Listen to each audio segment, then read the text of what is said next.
வணக்கம். இந்த பகுதியில நம்ம பார்க்க போறது வசனங்கள், அதாவது டயலாக். உரையாடல் என்பது கதாபாத்திரங்கள் நேரடியாக ஒருவருடனோ அல்லது பலருடன் பேசுவதை குறிக்கும். பொதுவாக உரையாடல் என்பது வாய் வழியாக இருந்தாலும் கூட சில சமயங்களில் கதாபாத்திரங்கள் தங்கள் எண்ணங்களையும் உரையாடல்களாக குறிக்கலாம். உரையாடல் என்பது ஒரு கதாபாத்திரத்தின் மனநிலை என்ன, உணர்வுகள் என்னவென்பதை தெரிந்து கொள்ள வைக்கும் மிகச்சிறந்த கருவி.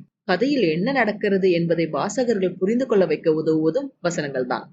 நல்ல வசனம் என்பது சுவாரஸ்யமாகவும் தகவல் நிறைந்ததாகவும் இயல்பாகவும் இருக்க வேண்டும். டயலாக நம்ம பல விதமா பிரிக்கலாம். ஒண்ணு இன்டர்னல் டயலாக், அடுத்தது எக்ஸ்டர்னல் டயலாக். இன்டர்னல் டயலாக் அப்படின்னா நம்ம கேரக்டர் மனசுக்குள்ள என்ன நினைக்கிறாங்க, அவங்க என்ன யோசிக்கிறாங்க அப்படிங்கறத நம்ம கதையில எழுதும் போது அதை இன்டர்னல் டயலாக் அப்படின்னு சொல்லுவோம். எக்ஸ்டர்னல் டயலாக்னா ரொம்ப காமன். ஒரு கேரக்டர் இன்னொரு கேரக்டரோட பேசுறத நம்ம எக்ஸ்டர்னல் டயலாக் அப்படின்னு சொல்லுவோம். டயலாக இன்னொரு விதமா கூட பிரிக்கலாம். அது என்னன்னா டைரக்ட் டயலாக், இன்டைரக்ட் டயலாக் அப்படின்னு சொல்லுவாங்க.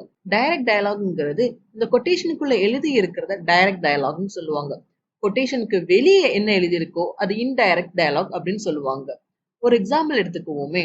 கொட்டேஷனுக்குள்ள அப்பா கேப் இன்னும் 8 நிமிஷத்துல வந்துடும், வெளியே பாத்துக்கோங்க, அம்மா எனக்கு 2 வாய் ஊட்டி விடு. இது கொட்டேஷன் முடியுது. கொட்டேஷனுக்கு வெளியே என்று கூவியபடியே ஓடி வந்த மகளுக்கு ஏற்கனவே தட்டில் போட்டு வைத்திருந்த தோசையை பிட்டு வாயில் ஊட்டினாள். அதாவது கேரக்டர் என்ன பேசுறாங்களோ அதனை நம்ம கொட்டேஷனுக்குள்ள சொல்லுவோம். கொட்டேஷனுக்கு வெளியே அந்த கேரக்டர் என்ன ஃபீல் பண்றாங்க, இல்லைன்னா அந்த டயலாக தொடர்ந்து என்ன நடக்குது அப்படிங்கறத நம்ம சொல்றது இன்டைரக்ட் டயலாக்ல வெளியே வரும். டைரக்ட் டயலாக் எப்போ யூஸ்ஃபுல்லா இருக்கும்னா ஒரு குவிக் கான்வர்சேஷன் நடக்குது அப்படின்னா அந்த சமயத்துல நம்ம டைரக்ட் டயலாக் யூஸ் பண்ணலாம். எங்க இன்டைரக்ட் டயலாக் யூஸ் ஆகும் அப்படின்னா நீங்க டைரக்ட் டயலாக் யூஸ் பண்ணிட்டீங்க, ஆனா அந்த டைரக்ட் டயலாக தவிர்த்து அந்த கேரக்டர் என்ன ஃபீல் பண்றாங்க, அவங்க மனசுக்குள்ள என்ன ஓடுது, இல்ல என்ன ஃபீல் பண்றாங்க அப்படிங்கறத சம்மரைஸ் பண்றதுக்கு நீங்க இன்டைரக்ட் டயலாக யூஸ் பண்ணலாம். இல்லைன்னா நீங்க வெறும் டயலாக் மட்டும் பேசிக்கிட்டே இருந்தாங்கன்னா அவங்க என்ன ஃபீல் பண்றாங்க அப்படிங்கிறது ரீடருக்கு தெரியாம போச்சுன்னா அவங்களுக்கு போர் அடிக்க ஆரம்பிச்சிடும். சோ நம்ம ரைட்டர்ஸ் எப்ப எழுதும் போதுமே 2 விதமான டயலாகையும் நம்ம யூஸ் பண்ணி டென்ஷனை எங்க கிரியேட் பண்ண முடியுமோ, டிராமாவை எங்க ஆட் பண்ண முடியுமோ அதுக்காக நம்ம யூஸ் பண்ணணும். சரி, இப்போ பயிற்சி. போன பயிற்சியில நீங்க எழுதியிருந்த காட்சிக்கு உரையாடல்களை ஆட் பண்ணுங்க.